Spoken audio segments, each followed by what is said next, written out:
Hello, welcome back to Therapeutic Bridges with Shayna. I'm a licensed clinical social worker. I've been practicing for about 10 years now. I graduated from the University of Denver in 2011, and then I was licensed in 2015.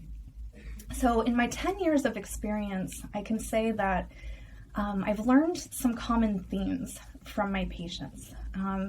Those being things that patients commonly come to therapy really kind of struggling with. And the first one that I wanted to talk about today for our Wellness Wednesday today is things we can control and things we can't control, and something called the circle of control.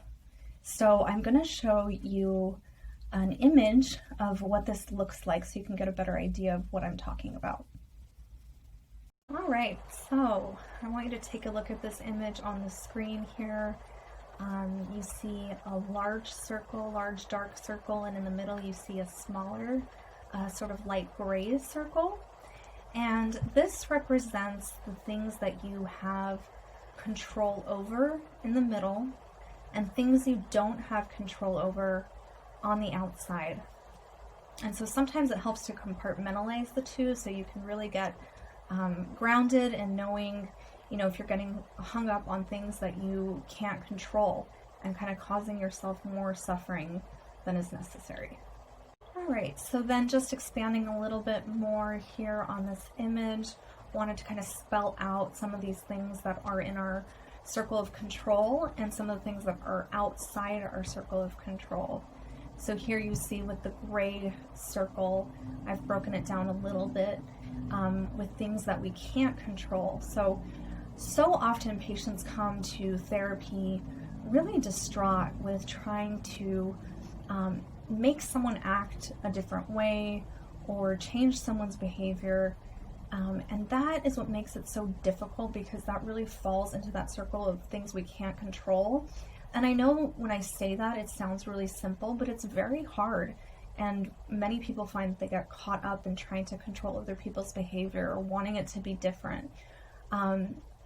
We also can't control politics, which is obviously a big stressor right now, and can't control the weather.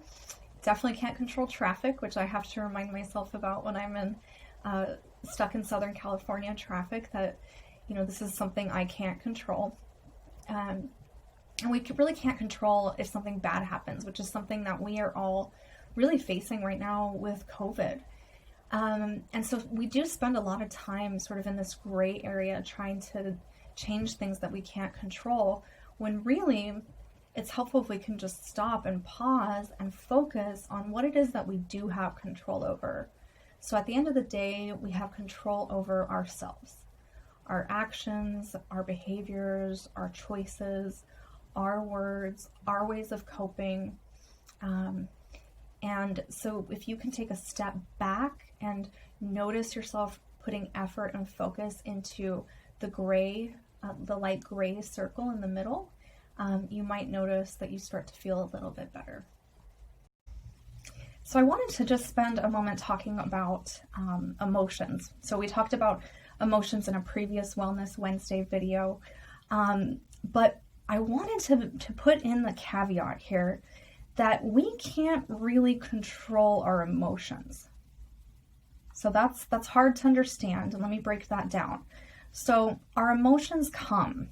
They're like waves, they're like visitors. They just sort of show up in our life.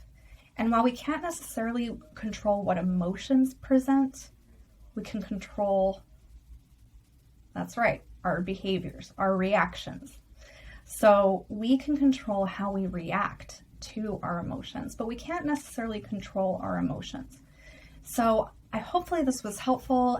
I invite you to take this tool with you, use it throughout the day, and just notice if there's any shifts in your thinking, any shifts with anything that you've been struggling with in your life.